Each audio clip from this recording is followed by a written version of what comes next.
Some people say the bishop is deposed from the church. Don't listen to him. Let me tell you, my dear friend, it is okay to be deposed by people as long as you are not deposed by the Lord Jesus. And when you said, I am with you all the days of your life, and until the end of all ages, the never-changing God is always with you all the days of your life and until the end of all ages and forevermore. And all the days of your life mean, when the Lord said, I am with you all the days of your life, my question to every single one of us, are we with Him all the days of our lives? No. Maybe out of 10, one day I'm with Him, 9, I'm with Satan.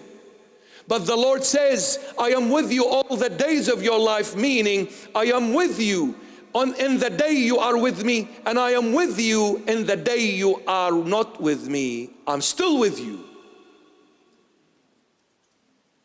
This man is put here for the glory of God.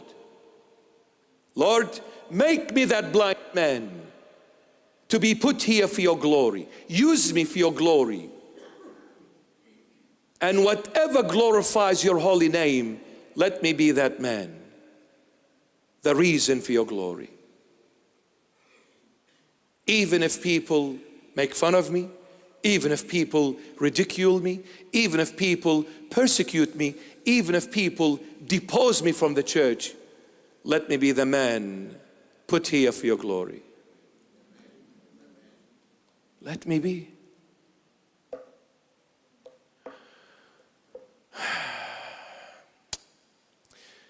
Some people say the bishop is deposed from the church. Don't listen to him. Let me tell you, my dear friend, it is okay to be deposed by people as long as you are not deposed by the Lord Jesus.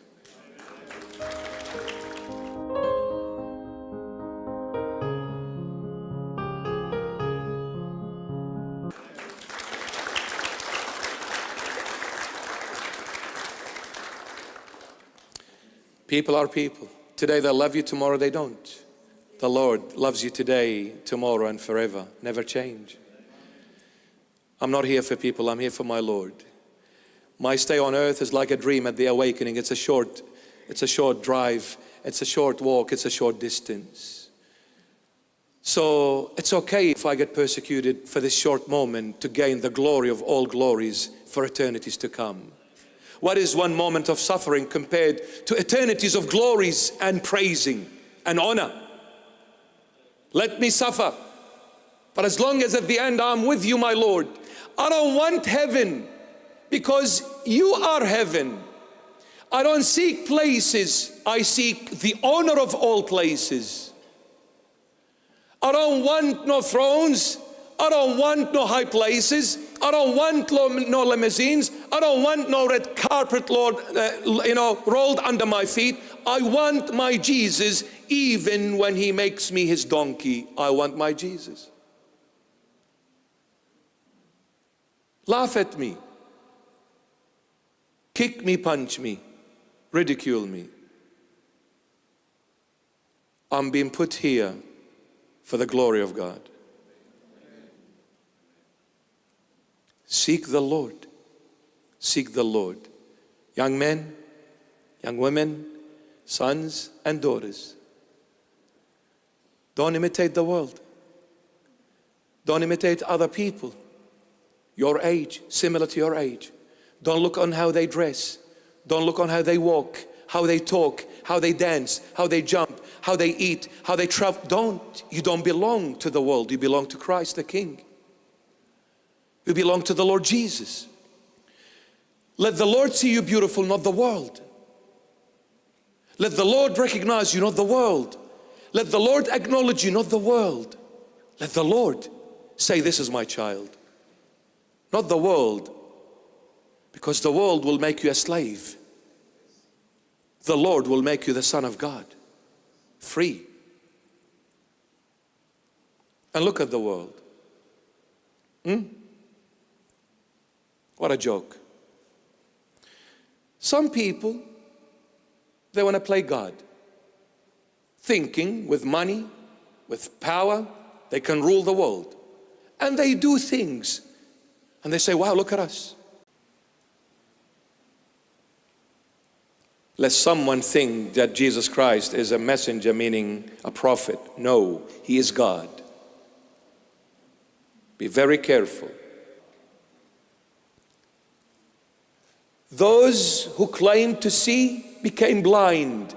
The Lord walked out of the temple and onto this little alley. And as he walks, he meets a man blind from birth. And then the Lord stops.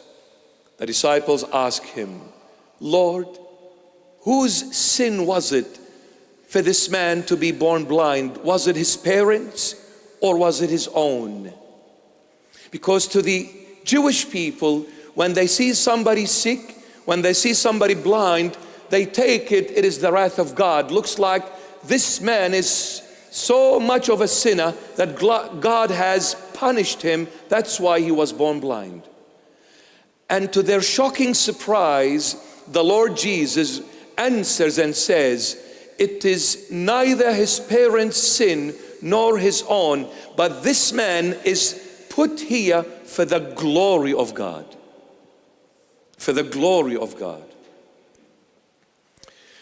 Well, if it was to do with sin, obviously the Lord Jesus did not mean to say that his parents did not sin, nor he, because every single human being is a sinner. But what the Lord was saying, since all humanity are sinners, then this man represents every single human being. All of you are blind.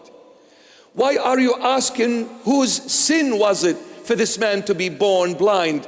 Are you trying to say that he or his parents are sinners and you are not? No, all of you are this blind man. Sin has blinded you.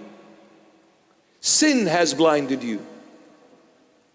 And I came to give you that eyesight, that light, to see once again. So this man has been put here for the glory of God. Then the Lord spat on the ground and he made a clay out of that spittle and anointed the blind man's eyes with that clay, with that mud. And then he said to him, go and wash your face in that pond of Siloam, or in the proper pronunciation, because it's a Hebrew, Aramaic, Syriac word. The English pronunciation is pretty close, but it's not very close.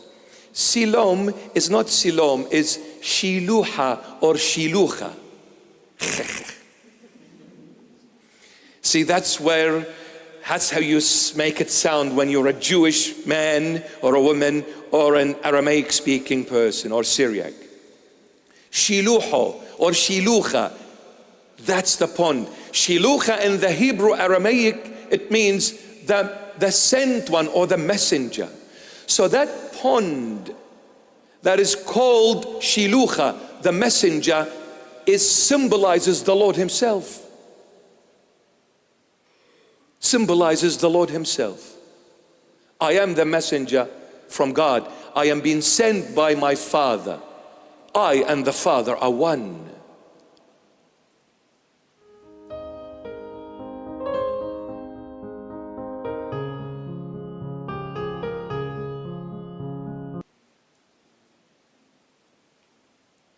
Lest someone think that Jesus Christ is a messenger, meaning a prophet. No, he is God. Be very careful.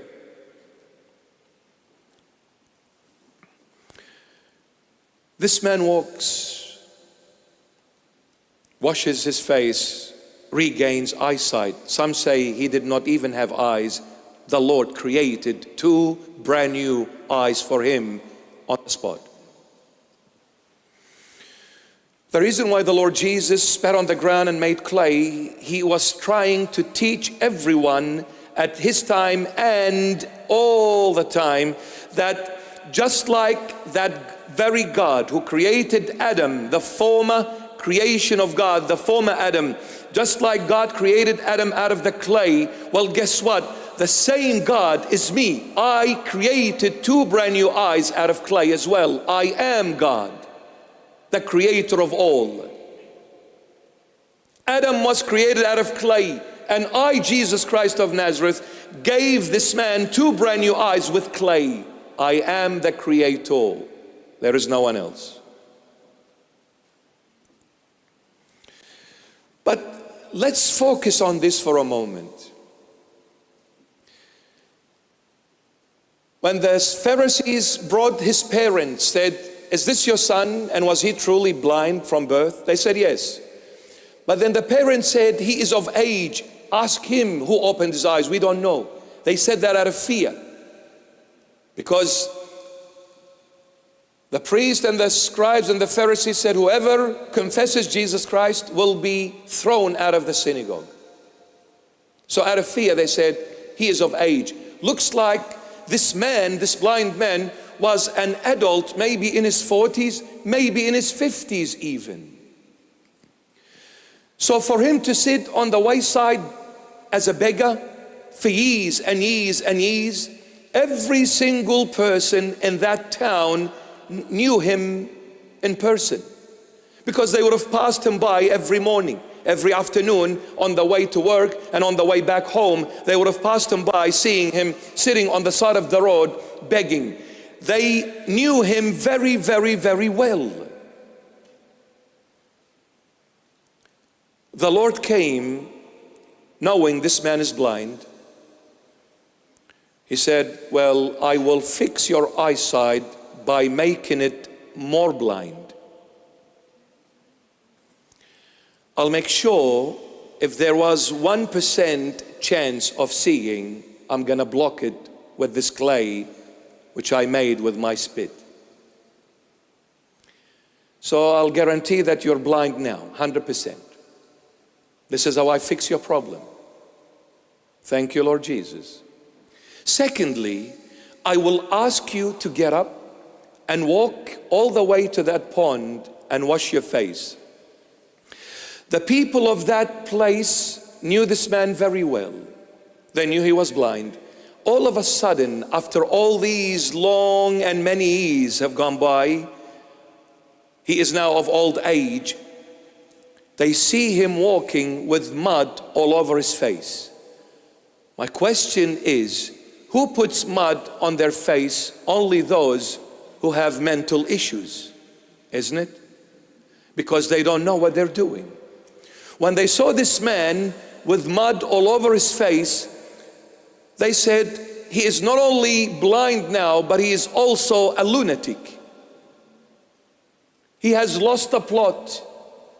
Looks like all these many years of pain and suffering got to his head. He lost it. Look at him. He's gone haywire. He's putting mud now on his face and walking.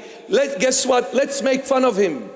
Some people would have ridiculed him. Some people would have laughed at him. Some people would have made him hear some nasty words. He did not mind all that. That did not stop him. He continued his journey to the pond, believing in the voice of the one who said to him, go and wash in that pond. He believed in that word. He believed on that voice, and he followed through despite all the persecutions and the troubles and the issues and the stabbing along the way. That did not stop him, because he believed. The Lord is saying to all of us,